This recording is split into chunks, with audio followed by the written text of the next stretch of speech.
Hello बच्चों, मुझे उम्मीद है कि सारे बच्चे स्वस्थ होंगे और अपने घर पर रहकर पढ़ाई कर रहे होंगे।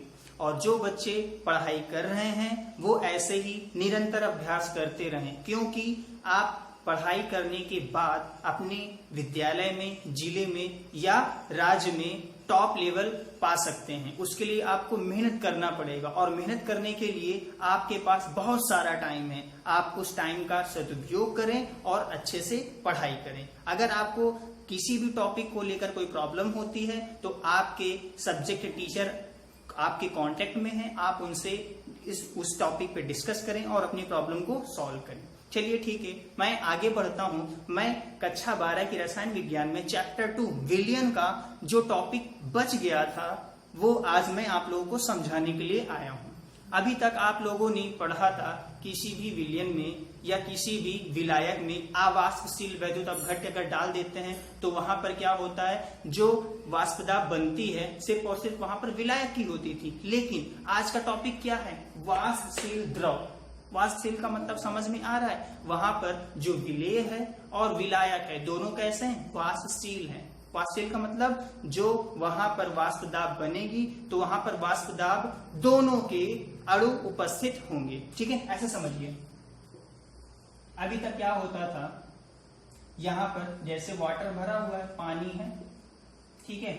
अब उसमें आपने क्या किया, कोई अवाष्पशील वैद्युत अपघट्य डाल दिया था, जैसे यूरिया डाला था, ठीक है।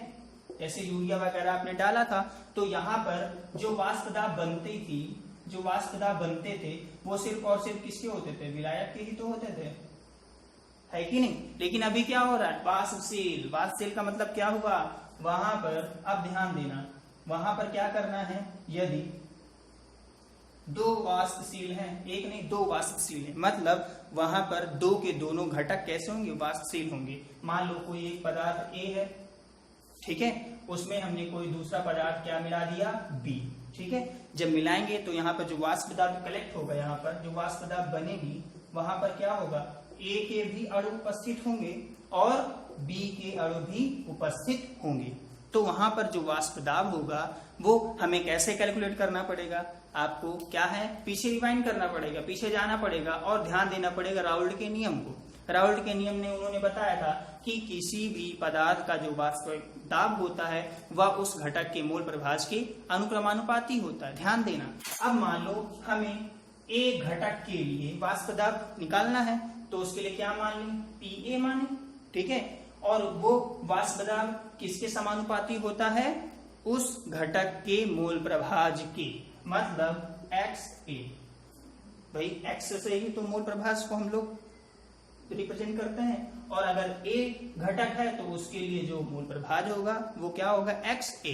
अब डायरेक्टली प्रोपोर्शनल का साइन हटाने के लिए हमें यहाँ पे कोई ना कोई कांस्टेंट लगाना होगा, तो ये क्या बन जाता है, P A equal to P naught into X A. यहाँ पर ये क्या है, पी नॉट ए लगा देते हैं, ठीक है।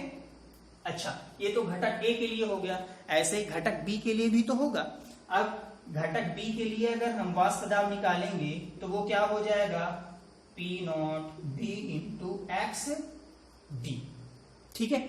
अच्छा, ये तो बात हो गई एक और बी घटक के लिए। लेकिन अगर पूछ लिए इस पात्र का कुल दाब क्या होगा, कुल दाब, तो जो कुल दाब होगा समझने वाली बात है, ठीक है। एक बर्तन में, एक पात्र है, ठीक है, उसमें आपने 4 प्रकार की गैस भर दी, ठीक है, 4 प्रकार की क्या भर दी, गैस। तो उस बर्तन का जो कुल दाब होगा वो किसके बराबर होगा, चारों गैस के दाब के टोटल के बराबर ही तो होगा, है कि नहीं। तो अब आप ये समझ लो, इस बर्तन में यहां तक तो मान लिया लिक्विड भरा हुआ है, लिक्विड भरने के बाद इसमें जो वाष्पदाब बनी ऊपर क्या है, प्रेशर डाल रही है, तो ये जो प्रेशर, जो टोटल प्रेशर है वो किसके बराबर होगा, इनके और इनके टोटल के बराबर ही तो होगा। कहने का मतलब क्या है, हमारा जो पी कुल दाब होगा वो किसके बराबर हो जाएगा, P A plus P B के, यही तो बराबर होगा, है ना। अगर हम इसको एक्सपैंड कर दें तो पी कुल इक्वल टू क्या हो जाएगा, या कुल दाब बराबर क्या हो जाएगा, P not a into X A plus P not be into x. बस यही आपको समझना है, ठीक है।